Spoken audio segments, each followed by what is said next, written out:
2012 Range Rover 4.4 TDV8 Westminster.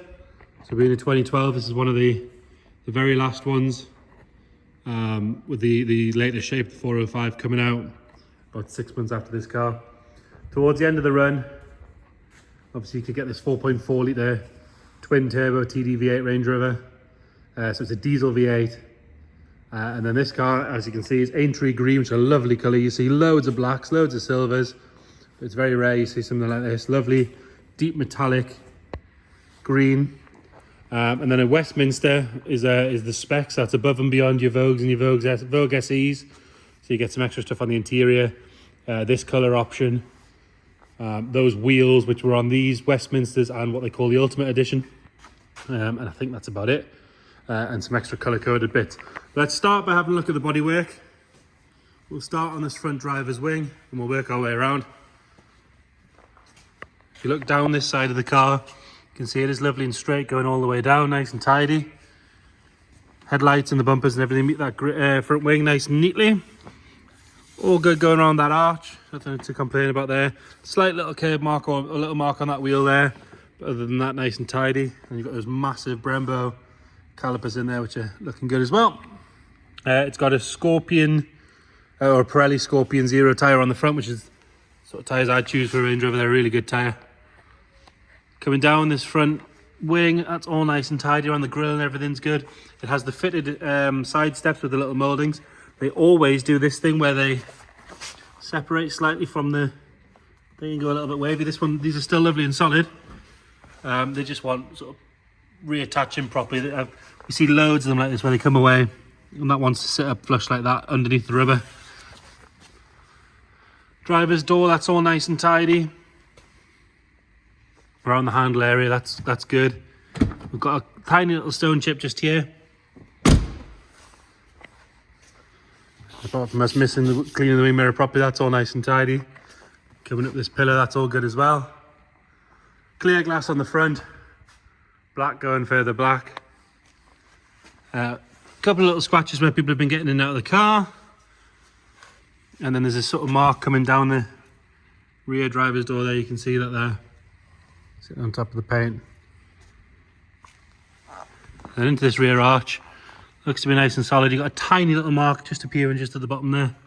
But down the bottom, this area here is where they start to sort of rust and bubble up. You can see that's all nice and clean in there. Another good wheel with a Pirelli tyre on that one as well. Coming further down, got a sort of scuff. It's been dragged along a hedge or something. But actually, if you run your fingers over it, you can feel it. What feels like it's sitting on top of the paint. So I would imagine that would polish out, but it runs sort of from the light, sort of 12, 14 inches down to where the filler cap is. But again, I think it feels like that'll polish off. Coming around on the back, you've got the later facelift lights, which look a lot better than the earlier ones. I think they're really, really good, those. All the lettering and everything's intact. All your Westminster badges are still there as well. And again, another problem area on these cars is bubbling up on the bottom of the tailgate, or the bottom of the top half of the tailgate, sorry. But as you can see, there's nothing happening there. It's all nice and tidy. Bumper itself, there's no marks on the corners. It's not been reversed into anything, because normally what would happen is they'd push up around this area, but that's all good. And then if we go down below, you can see it does have the twin electrics and everything you need for the detachable tow bar. We'll check inside in a second, see if it's in there. Exhaust looks to be good. Quite often they'll rot away. As you can see, that looks to be nice and clean. I did notice, so you've got your reversing camera on the right hand side, and then this wiper should stow away under here when the car's off. It doesn't seem to want to do that, so that wants a little investigation. And again, you can get a bit of bubbling coming along the top of here, but as you can see, that's all nice and clean all the way along. Moving around on the passenger side again, if we look up there, it's nice and straight. This rear arch again, nothing appearing in the bottom there. Good all the way around. Another good wheel and Pirelli Scorpion tyre. Nice and clean on that quarter. Rear passenger door, got one tiny little stone chip just there. But I'm being quite picky with that. See, so this side step, it hasn't happened. You can see it fits lovely and straight where the panel meets the top. Just one sort of pushing back in on the other side, really. All good on that front passenger door. Same with the pillar on this side. The mirror is nice and tidy. Get a good look at the roof from here as well. Sunroof car. I don't think you can get a later car without one, to be honest. Nice and clean up here. Obviously it's got some swirls and stuff from being washed, but that's what you'd expect. Coming forward, we've got a bit of a stone chip just here on the bonnet. This arch, nice and tidy all the way around again. Another good wheel with a Pirelli Scorpion tyre. So we've got 4 matching Pirellis all around. Coming around on the front, and again you've got these later headlights with the LEDs in them, which are a really nice light. And obviously the newer grills, newer front bumper. Much different from the earlier sort of 2004 cars when they first came out. A couple of stone chips on the front of the bumper, bonnet, sorry. As you'd expect. The top of the bonnet itself, that's all nice and tidy. No sort of ripples or dents in that. Lower half of the bumper's all good. Towing eye cover's actually still intact. They'd normally go on walkabouts by now. And then for the interior, we're going to skip a step. I'm going to start the car up just because I want to show you some bits and bobs in here as we go around. Keyless. Obviously these later cars had the digital display, so it's running its checks. It's going to whinge because the ignition's on. And I've got the door open, but I just want to turn it on just to show you a few bits and bobs. So one of the Westminster trims was, or specs, was you got these illuminated door plates in the front only. So you've got normal aluminium ones in the back. They're illuminated at the front. And we've got the ventilated seats. So instead of your standard heated seats, these are attached to your air conditioning. So you've got this little knob here. You turn it left for cooling. A little light blue. You've got 3 stages and you can choose where it's at the bottom and the back. Just the back or both.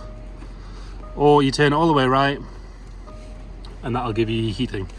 So again, works the same as a heated seat, but it's got cooling options as well. Dual zone climate control. All the usual Range Rover refinements, obviously the off-road settings, and these later cars had the rotary dial gear knob rather than the big one that sticks up. And they also got the updated audio, so you've got nav and you've got what's called the dual zone, so you can choose what you see as the driver with what your passenger sees is something else, so they can watch TV while you're driving without distracting you. Obviously auto lights, heated steering wheel, all that sort of stuff. Nice and tidy coming around the steering wheel. Quite often they'll wear in these areas, but this one's really nice. Carpet set's nice and dark. It's got the piano trim. And again, these later Westminster cars had the Range Rover emblem in the trim as well, which is a nice touch. Normally along here, it gets quite filthy. There's a little bit of dirt on this one, but definitely looks like it would clean out quite easily. It's got the Harman Kardon sound system. And then lovely and tidy on the driver's seat. Tiny little bit of wear down the bottom, but it does look like most of that would clean out. The piping and everything's all good. Normally this bit here will crack and come away, but again, that's really nice and tidy. This one shows, I'll have to scroll through the computer, 110,884 miles. So again, really sensible mileage for one of these. You see them quite regularly on 150, 200,000 miles, no problem at all. Coming around into the back, again, one of the bigger Range Rover's advantages, you get heated rear seats, so left and right on 2-stage. You've also got your heater control, so you can have different temperatures from the front to the back and choose the speeds as well.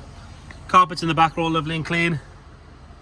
Seat on this side, lovely and tidy. There's no sign of any marks or anything on that. Back of the seat's good as well. These are not stretched out. And then we can drop the armrest and have a look in there. Again, nice and tidy. All good in all your cubby holes and everything. Nice and tidy in there. Coming round into the boot. Again, obviously Range Rover split tailgate. We've got the load cover. They've normally disappeared by now. And then if we have a look under here, full size spare. We've got the jack, the brace. There doesn't look to be, it might be in here. So it's got the attachment and the key for the tow bar, but for some reason the tow bar's not there. So what you want to do for that is get onto Land Rover, get a new tow bar. All the electrics and everything are there, so it's ready to go. It's just actually missing the tow bar itself. Carpet set and everything in here is lovely and clean and tidy.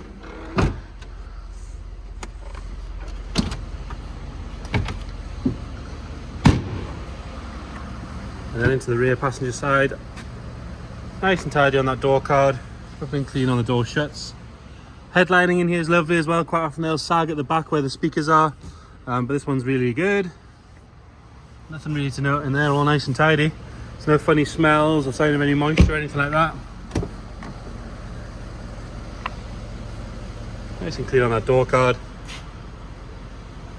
All good on the front of the dash. We can drop that down, have a look in there, nice and tidy in there. Again, in here you've got your 6DD with the cassette still there. Top of the dash is all lovely and clean. The seat on this side, no real signs of any wear at all on this side, really good. And while we're here, we'll check a few bits and bobs. So obviously you've got your adjustable air suspension. It's currently in standard road height. If we press this button here, it'll drop down to access. It'll tell you on there, access mode selected. It's dropped all the way down nice and quickly. And then we're going to skip a step, so we're going to go from that straight up to off-road mode. You'll see it's got off-road mode selected. It's lifting the car nice and quickly. You want to make sure that it goes up nice and quickly without lots of moaning and whining from the air compressor, but that's gone straight up. We'll get out and we'll show you the difference. But we'll put that window down and we'll drop it back down. So you can see extended mode all the way up, obviously for climbing rocks and all that sort of stuff. And then if we just jump in here and do the same again, you see drops down smooth, quickly, not arguing about it. It just does what it's meant to do. It's one of the things you always want to check on a Range Rover. We'll just pop around the driver's side and I want to check a couple of other little buttons. So we'll put it back in road mode. And again, if we put it into neutral and start scrolling through some modes, it's selecting all those modes quite happily, because what it is doing is locking diffs here and there. So it's asking me to select low range. So we're in neutral. You've got this button here, and again you can hear it click into low range. It's telling you low range is selected. It's showing you where you want to be speed wise, but it's going in and out of all the modes happily.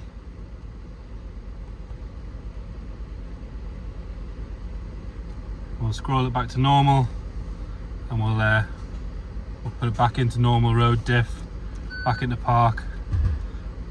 All happy there, nothing to whinge about.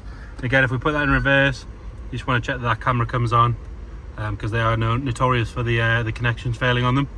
So there you go, 2012 Range Rover Westminster. It's a 4.4 TD V8, so it's the one to have. If you've got any questions at all, please let us know. Thank you.